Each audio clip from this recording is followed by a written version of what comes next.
সারি সারি সবুজ পাতার নিচে মাটির ভেতর ফুলে উঠেছে লালচে গোলাকার বিটরুট। কোথাও মাটি ফেটে মাথা তুলেছে ফসল, কোথাও আবার তুলেই একসঙ্গে স্তূপ করে রাখা হয়েছে।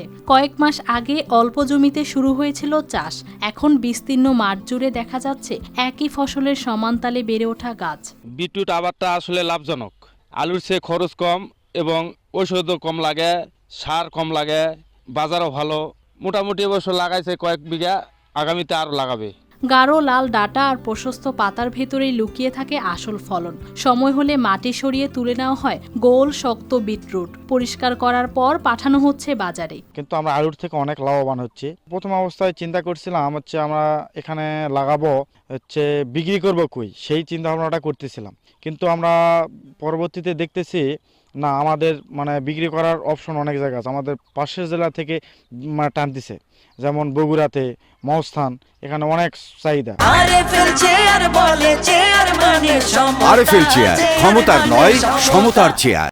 মোটামুটি আমরা প্রত্যেক দিন 8 মণ, 10 মণ, 12 মণ ফল পর্যন্ত ওখানে আমরা বিক্রি করা পারতেছি। এই চিত্র এখন দেখা যাচ্ছে জয়পুরহাটের খেতলাল উপজেলায়। স্থানীয় চাষিরা জানান, প্রথমে 5 শতক জমিতে আবাদ করেছিলেন। ফলন ভালো হওয়ায় এখন প্রায় 1 হেক্টর জমিতে বিস্তৃত হয়েছে এই সবজি।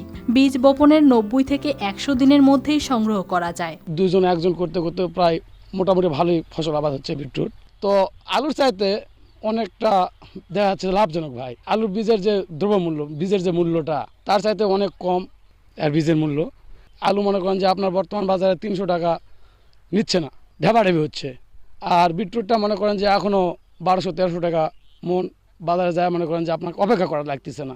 1 বিঘা জমিতে খরচ হয় প্রায় 15 থেকে 20 হাজার টাকা। সঠিক সময়ে বিক্রি করতে পারলে আয় পৌঁছে যায় প্রায় 1.5 লাখ টাকার কাছাকাছি। খরচগুলো আছে, এগুলো হলো 15-20 হাজার টাকা হলে খরচ হয়ে যাবে। তবে সেই হিসাবে দেখা যাচ্ছে যে অনেক লাভবানই আছে। মনে করেন 1 লাখ এমনকি 1.5 লক্ষ টাকাও বিক্রি হয়ে যায়। যেমন 2000 টাকা 200 টাকা মন ছিল, এখন হয়তো দাম সেই ক্ষেত্রে তারপরও লাখ এক্সেস হয়ে যাবে। কৃষি বিভাগ বলছে, মাটি ও আবহাওয়া অনুকূলে থাকায় বিটরুট ভবিষ্যতে এ অঞ্চলের লাভজনক বিকল্প ফসল হিসেবে আরও বিস্তৃত হতে পারে। কৃষি বিভাগ বিভিন্ন প্রদর্শনী স্থাপনের মাধ্যমে কৃষকদের উদ্বুদ্ধ গ্রহণ করছে। এটা চাষাবাদে কলাকৌশল সহ সার্বিক বিষয়ে কৃষি বিভাগ তাদের পাশে রয়েছে এবং আশা করা যায় অদূর ভবিষ্যতে উচ্চমূল্যের ফসলটি চাষাবাদ করে কৃষক অর্থনৈতিকভাবে লাভবান হবেন এবং আগামী কৃষিতে একটি যুগান্তকারী পদক্ষেপ রাখবেন বলে আমরা মনে করি। রোগবালাই কম থাকায় বিটরুট চাষে ঝুঁকিও তুলনামূলক কম। News desk, RTV।